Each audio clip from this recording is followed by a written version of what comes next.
Hey guys, I want to show you a couple of cool things on the new Zombies map. There are some maps in the trailer and we're actually able to kind of locate where some things are based on them. It might help to give us an idea of the layout of the map and also how big it might be. And a big shout out to Siyliss for his help with this. His YouTube and Twitch will be in the description. You guys go check him out. In one part of the trailer, you can see this little map on the bottom right, and if you blow it up, it looks like this. And to me, this looks like this is the area where Nikolai is standing, and then over to the right you can see that's where the fountain would be on that map. So it definitely looks like a curved building. In part of the trailer you can see it's like curved. You can see a mystery box, and that does look like where Nikolai is standing. It's up on a balcony. In another part of the trailer there appears to be a control room with a lot of green monitors, and one of the monitors matches that map that's outside where Nikolai is standing and where that children's fountain is. If you turn it sideways you can match it up with that green monitor and you can see that curved building where Nikolai was standing.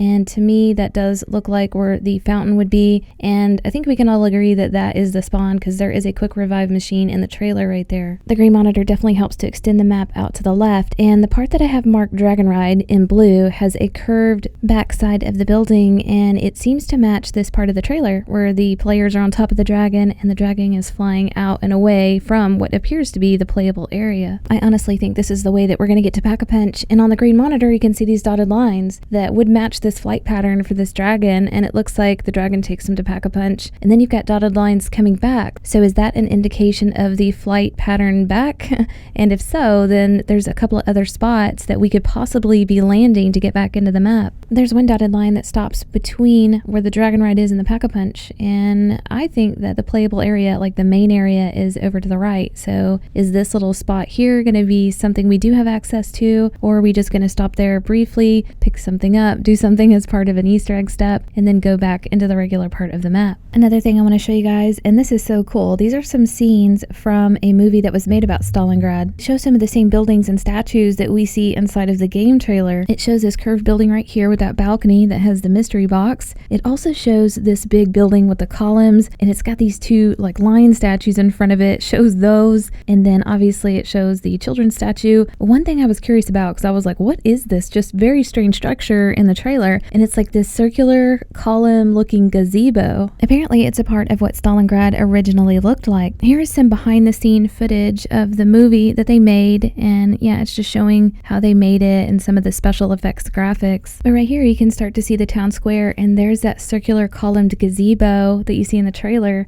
And back there is that large building with the columns and those lions on either side of those steps. Here's what it looks like if you were standing on those steps, and you can see the lions on either side. I was really curious about the lion statues when I saw them in the trailer, and I remember seeing the exact same statue on the multiplayer map Splash. And I was trying to understand the relation, but it looks like these statues were originally in Stalingrad, and that is where they come from. Here's a really nice shot of what the town square looks like, and you can see the children's statue, which I think that is where Spawn's going to be. You can see the rounded gazebo that's columned. You can see the columned building in the back with the lions. The rounded building that's in the trailer that has the mystery box on it and it's close to Spawn and like Nikolai standing on the balcony, that is behind this guy, and I will fast forward the video a little bit and you can see it behind him. I guess the question would be, is this going to be close to what the actual map layout is going to be in the game? I can already see some differences from the trailer, so probably not, but they are definitely representing some of these buildings and structures that were originally in Stalingrad. Another scene from the movie shows this plane crashing down into the town square, and one of the wings breaks off and hits that gazebo. And I noticed that in the game trailer that gazebo looked broken, and I was wondering if that was something they were following along with the history. Now they did it in the movie, and I know the movie is following along with the history, so I was just curious about that. And you can see right there the plane came flying in, and yeah, so who knows, that could have been something really significant that happened. Here's a really good view of the town square. You can see the rounded building that's going to have the balcony with the mystery box. You can see the columned building with the steps and the lion. You see the children's statue in the middle, and then there's that gazebo over there. And if you zoom out, you can start to understand the relation of that town square to the river and the rest of Stalingrad. And again, I don't think the layout of the original Stalingrad is what the game's layout is going to be, but it might be pretty close. After seeing all this information, what Stalingrad really looks like, the maps that they gave us in the trailer, and the trailer itself, to me it seems like this map is going to be as big as Horizon, if not a little bit bigger. That's just my opinion, but let me know what you guys think about this. I hope you enjoyed it, and I'll see you guys next video.